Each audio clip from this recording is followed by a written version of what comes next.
I'm your host, Cole Hyman, coming live from WSOE 89.3, the only alternative.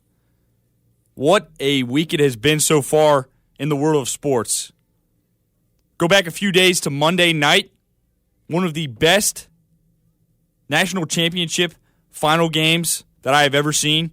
Can't wait to talk about that later on in the show. But man, that was awesome. Also, we've got Major League Baseball kicking off this week, opening week in America's game. And going to the NBA, we've got Steph Curry and the Golden State Warriors trying to make it to the historical 73 wins to become the best statistical NBA franchise in NBA history. I've got a great show planned for you, but before I get to that, I got to tell you what's on my mind.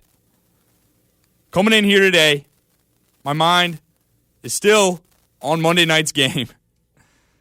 I mean, I cannot get my mind off of what happened in Houston between the Tar Heels and the Wildcats.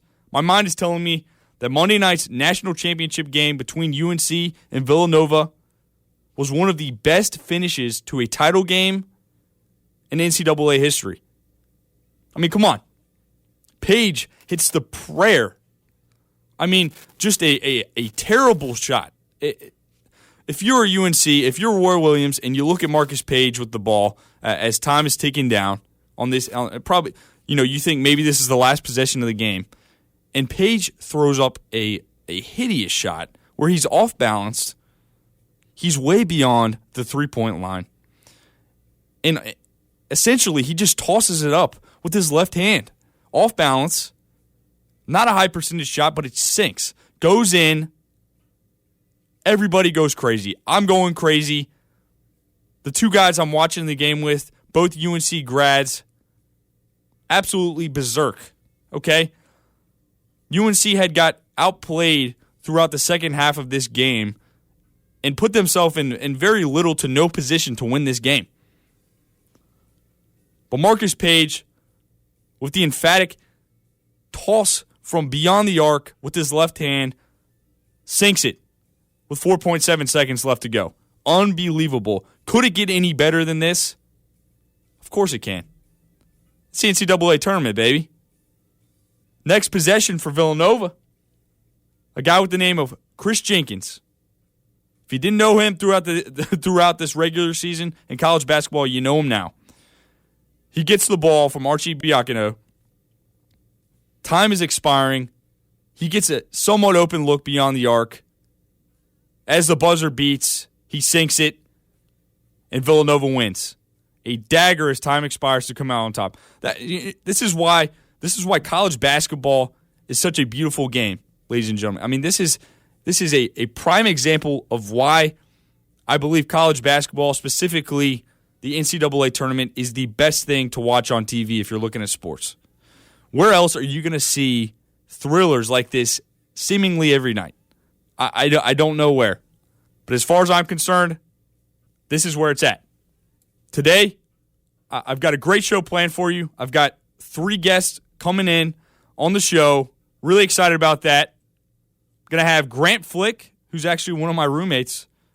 He just got hired to be an international scout, player development guy for the Kansas City Royals. So that, no big deal.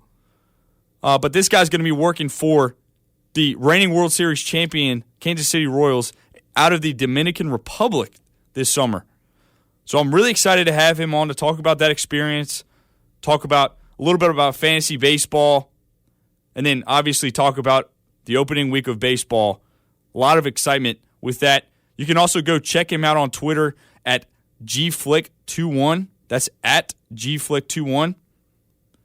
I'm going to also be joined by Adam Willits, who is actually a Burlington native. He coaches with me. If you didn't know that, I coach high school football over at Western Alamance. He is a diehard UNC fan who went all the way down to Houston, drove all the way down for the Final Four.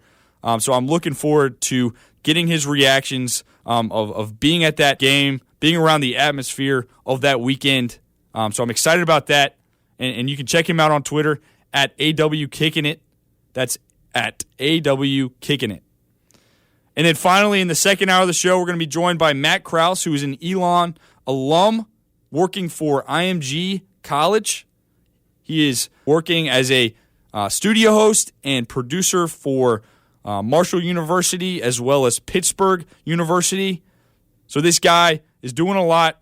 Can't wait to talk to him about the tournament, about his career, and everything going on with that. But before we have anybody on, it's time for the Triple Play, the 3 best stories of the day.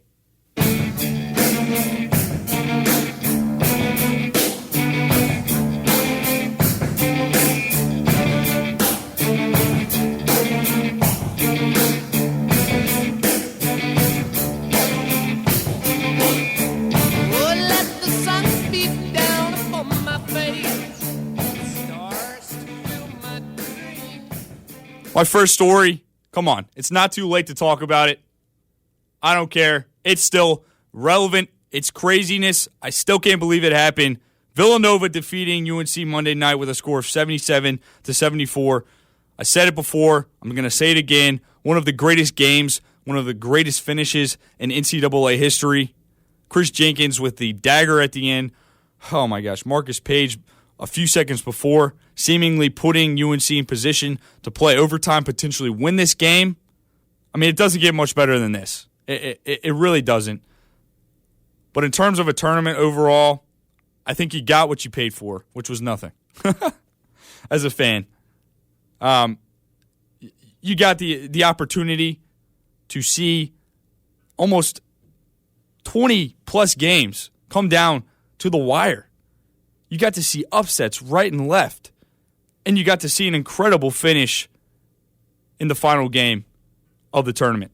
This goes down as one of the best that I've ever seen, that I've ever been around for, and potentially one of the best ever. You might make a case that the 82 championship between the Tar Heels and the Georgetown Hoyas was a better game in terms of, NBA potential, guys that went on to have unbelievable Hall of Fame careers, not to mention Patrick Ewing, not to mention Michael Jordan. But this game right here goes down as one of the craziest finishes. Just an incredible game, incredible Final Four, incredible tournament. I can go on all day about this. But hats off to the Villanova Wildcats and Jay Wright for finally getting it done. A 31-year drought for the Wildcats, finally making it back and getting it done. My second big story, opening week of baseball began this week. A new season means that the World Series reigning Kansas City Royals will have to defend their title. And as I mentioned a few seconds ago, speaking of the Royals, in a few minutes I'm going to be joined by my good friend Grant Flick, who is working for the Royals this summer in the Department of International Personnel and Scouting. So really excited about that. Get to hear a little bit from him. But baseball's back. You got it on every night. So college basketball out, baseball in. My last story comes from the NBA. The Golden State Warriors have done something this year that really has only been done once in NBA history. They are having a historical season. Statistically, I mean, these guys, of course, they won the reigning NBA champions. They've got the reigning MVP. But, man, they did not slow down a bit this year. Incredible season from the Warriors so far with 69 wins. 4 games left in the regular season. They are trying to make it to 73, which would make them the statistically best NBA team in NBA history.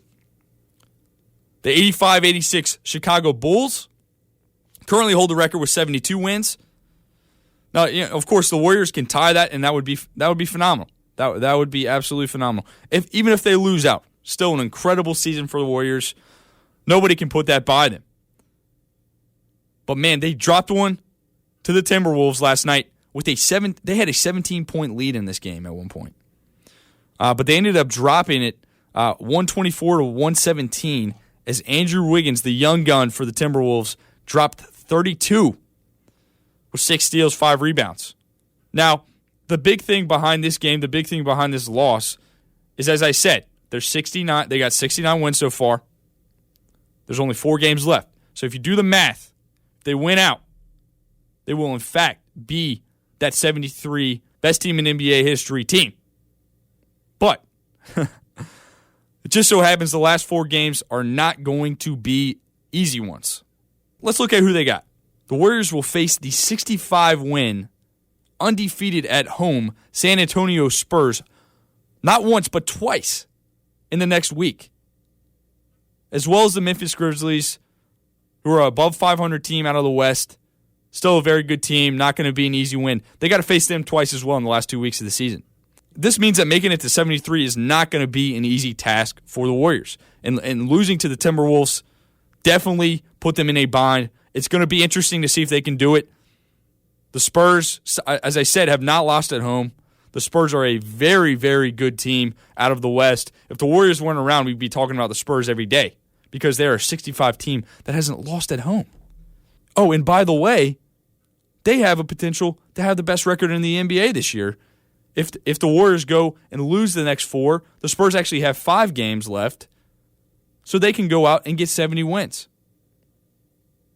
But regardless of what happens, this team, as I said, will go down as one of the most dominant teams in NBA history.